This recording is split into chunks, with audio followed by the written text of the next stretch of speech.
one place where the Indian state revolutionized and we are proud about is Indian elections. And Indian elections were revolutionized by IT, one of the first large democracies to adopt electronic ballot system, and it reduced a lot of problems with Indian elections. But why did India have to introduce the electronic ballot system? Is it because it was easy, or because India was actually solving another problem? India had a basic rule of law problem during elections. Ballot boxes would be stolen, ballot papers would be stuffed. And instead of solving the problem of law and order around elections, we got a shortcut, which is we made it more technologically difficult to steal ballot boxes or stuff ballot into the machines. But that's not actually a solution. The deeper malaise of the law and order problems in Indian elections continue, and they might have just shifted before now to when nominations have to be filed rather than at the day when ballots are being counted. So we must be careful about thinking of IT solutions in India, even if they work, because we have to ask the question, are we partially solving something and not solving the bigger problem in India, which is persistent lack of policing and lack of law and order, which during election harms politicians, but during the rest of the 5 years harms average Indian citizens all throughout the time.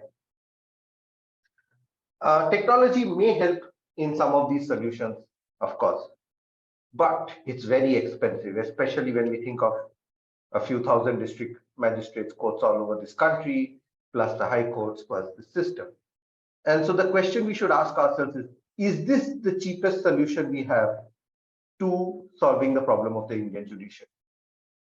And there might be some interesting features to which may point out to that it may not be.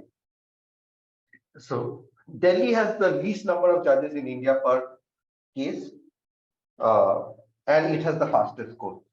So more judges, as Ajay correctly pointed out, actually seems to slow down Indian courts. Bihar has some of the highest number of judges per case filed in a year, and it has some of the slowest courts.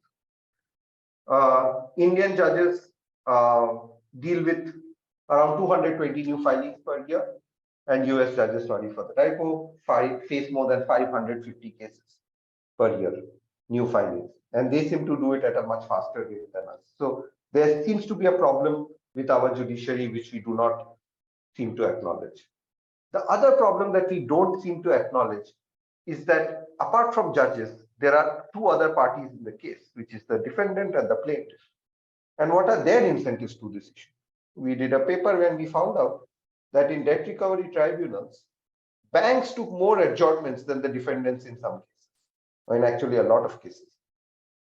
So the person who's interested in recovering the money and suing the defendant and the borrower to recover money seems to be absent in more days on the court than the defendant themselves. So it's a very interesting situation. What are the incentives of these parties in doing this? In another paper, we looked at one possible reason.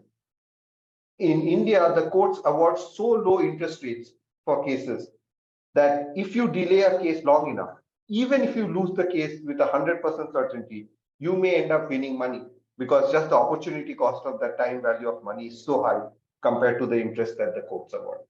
So this may be creating incentives for defendants to drag on cases even when they know they would lose cases. We do not have appeal rates in India calculated. Sadly, we do not measure it, but across the world, it is less than 2%.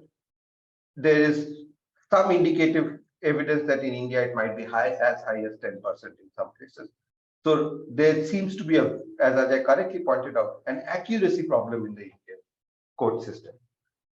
There is an interesting paper by Priest and Klein, which says that roughly you should have only 50% of the cases overturned in appeal, because that signals that the cases that are going into court are actually hard cases that parties could not have predicted who would have won before the case started, before the case ended. In India, when private litigants in Calcutta High Court sue government entities, they win 70% of the time. This is over a very large number of cases. It indicates a deep malaise to, again, what Ajay pointed out, an accuracy problem in the Indian court system. As again, Ajay pointed out, in India, we don't calculate this, but conservative sometimes estimates around somewhere between 20 to 50 hearings. In Germany, the average number of hearings per case is 6. Again, this whole problem, as Ajay correctly pointed out, of a judge going to a case 2 minutes for 10 times rather than 120 minutes long. And these problems are not necessarily technological problems. For example, we artificially reduced the interest rates in judgments in cases in 1955. And we have also made it very difficult to fight cases in India. If we make it technologically easy without changing the incentives, we might have problems to our own system. So my thinking that has evolved since this paper is that we have an incentive problems also in the Indian judicial system. Some fundamental laws have gone wrong. We are not exploring and measuring a large number of variables that we should. We only measure disposal rate. We do not measure accuracy. We do not measure incentives of parties or actual within case statistics, which Siddharth has only started doing now. And maybe we should start thinking about these important numbers before we go and invest in technological solutions, even if they work. Thank you.